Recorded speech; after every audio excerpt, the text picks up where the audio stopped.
হামের প্রাদুর্ভাব মোকাবেলায় সারা দেশে একযোগে জরুরি টিকাদান কর্মসূচির কার্যক্রম শুরু হয়েছে। সোমবার সকাল ৮টা থেকেই কার্যক্রম শুরু হয়। এই কর্মসূচির আওতায় ৬ মাস থেকে ৫৯ মাস বয়সী প্রায় ১,৮০,০০,০০০ শিশুকে টিকা দেওয়ার লক্ষ্যমাত্রা নির্ধারণ করা হয়েছে।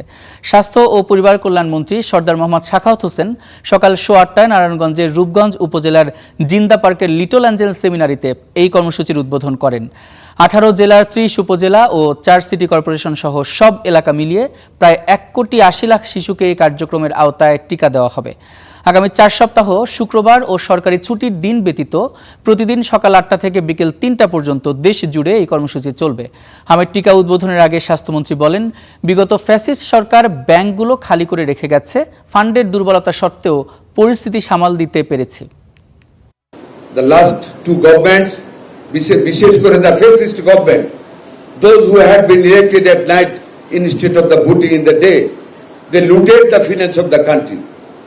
They made the banks empty. They continued migration of our hard-earned currency from the country. And believe you me or not, health ministry is a very big ministry, but I am totally zero. আজ সকালেই হামের টিকাদান কর্মসূচির উদ্বোধন করেছেন স্বাস্থ্যমন্ত্রী। এ ব্যাপারে বিস্তারিত জানাতে সরাসরি যুক্ত হচ্ছি সহকর্মী মাহমুদুল হাসানের সঙ্গে। মাহমুদুল, আজকে এই যে টিকাদান কর্মসূচির বক্তব্য প্রদান অনুষ্ঠানে স্বাস্থ্যমন্ত্রী কি বলেছেন, কি আশ্বাস দিয়েছেন আর কি পরিকল্পনা রয়েছে, সব মিলে একটু বিস্তারিত জানাবেন। কি বক্তব্য দিয়েছে তার আগে যে তথ্যটি আপনাকে জানাতে চাই ইমন, তা হলো যে আজকে থেকে সারা দেশে একযোগে হামের প্রাদুর্ভাব কমানোর জন্য মূলত আজকে থেকে জরুরি ভিত্তিতে এই টিকাদান কর্মসূচি শুরু হয়েছে ঠিক সারা দেশে এবং ঠিক ৮টার সময়। স্বাস্থ্যমন্ত্রী সেই কার্যক্রমটি উদ্বোধন করেছেন জিন্দা পার্কে এসে, মূলত নারায়ণগঞ্জের রূপগঞ্জে, এবং সেই টিকাদান কর্মসূচি কিন্তু একযোগে সারা দেশে চলছে। আপনি নিশ্চয়ই জানেন যে গত ১৫ মার্চ থেকে এখন পর্যন্ত সারা দেশে হামে আক্রান্ত প্রায় ২০,০০০-এর উপরে আক্রান্ত হয়েছে এবং একই সঙ্গে হাম এবং হামের উপসর্গ নিয়ে ২০০-র বেশি শিশু মারা গেছেন। যে কারণে এই জরুরি ভিত্তিতে টিকা দান দেওয়া হচ্ছে, যেখানে লক্ষ্যমাত্রা ধরা হয়েছে ১,৮০,০০,০০০ শিশু। মোটামুটি ধারণা করা হচ্ছে যে এই সংখ্যা যদি শিশু টিকা নেয় তাহলে অলমোস্ট ৯৫%ই টিকার আওতায় আসবে। যে কথাটি কিন্তু বিশেষজ্ঞরা বারবার বলছেন যে যখনই এমন প্রাদুর্ভাব দেখা যায় তখনই জরুরি ভিত্তিতে এই টিকাদান যদি দেওয়া হয় সেক্ষেত্রে মাসখানেকের মধ্যেই এই যে প্রাদুর্ভাব সেটি কমে আসবে। আর এই টিকাদান কর্মসূচি উদ্বোধনের সময় মূলত স্বাস্থ্যমন্ত্রী বিগত সরকারগুলোর ওপর দোষ দিয়েছেন যে বিগত সরকারগুলো ব্যাংকে টাকা রেখে যায়নি, যে কারণে স্বাস্থ্য খাতে হিমশিম খেতে হচ্ছে খরচ করার ক্ষেত্রে, এবং একই সঙ্গে ভ্যাকসিন রেখে যায়নি বলেও তিনি অভিযোগ করছেন। এবং তিনি যেটি বলতে চেয়েছেন যে ইউনিসেফের মাধ্যমে গ্যাভির কাছ থেকে এই জরুরি ভিত্তিতে টিকাদান কর্মসূচির জন্য টিকা নেওয়া হচ্ছে।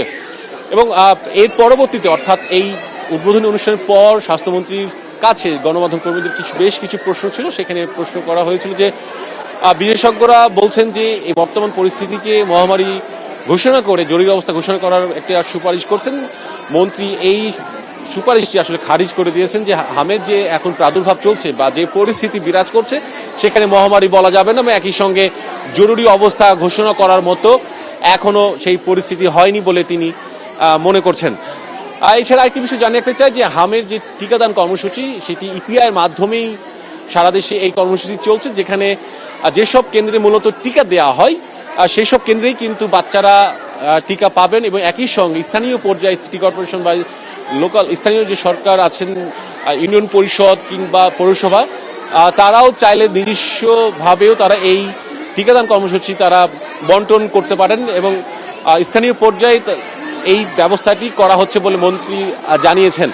একই সঙ্গে আরেকটি বিষয় সেটি হচ্ছে যে সাধারণত ৯ মাস থেকে ১৫ মাস বয়সী শিশুদের এই হামের টিকা দেওয়া হয় ২ ডোজ, কিন্তু যে হামের যে প্রাদুর্ভাব এতটাই যে বেশি যে বিশেষজ্ঞদের মতামতের ভিত্তিতে ৯ মাস থেকে ৬ মাসের নিচে নামানো হয়েছে এবং বয়স ধরা হয়েছে ৫ বছর বয়স, অর্থাৎ ৬ মাস থেকে ৫ বছর কম বয়সী সকল শিশু এই টিকা নিতে পারবেন। কেননা হামের যে প্রাদুর্ভাব সেখানে দেখা যাচ্ছে যে ৮৩% শিশু যারা আক্রান্ত হয়েছেন কিংবা মারা গেছেন তাদের ৮৩% হচ্ছে ৫ বছরের শিশু। এই কারণে এই বয়সের শিশুদের টিকা দেওয়া হচ্ছে। এবং একই সঙ্গে আরেকটি গুরুত্বপূর্ণ তথ্য, তা হলো যারা ইতিমধ্যে টিকা নিয়েছেন সেটি ১ ডোজ হোক কিংবা পূর্ণ ডোজ অর্থাৎ ২ ডোজই হোক কিংবা টিকা নেননি সকলেই এই টিকার আওতায় আসতে পারবেন, অর্থাৎ টিকা নিলেও তারা এই টিকা নিতে পারবেন এবং একই সঙ্গে যদি টিকা না নিয়ে থাকেও তা বিক্রি নিতে পারবেন। অর্থাৎ এই কর্মসূচির আওতায় সকল শিশু, 5 বছর কম বয়সী সকল শিশু এই হাম এবং রুবেলার টিকা নিতে পারবেন এবং একই সঙ্গে ভিটামিন এ ক্যাপসুলও কিন্তু খাওয়ানো হচ্ছে এই কর্মসূচির আওতায়। ইমন। পারভেজ, আপনাকে অসংখ্য ধন্যবাদ।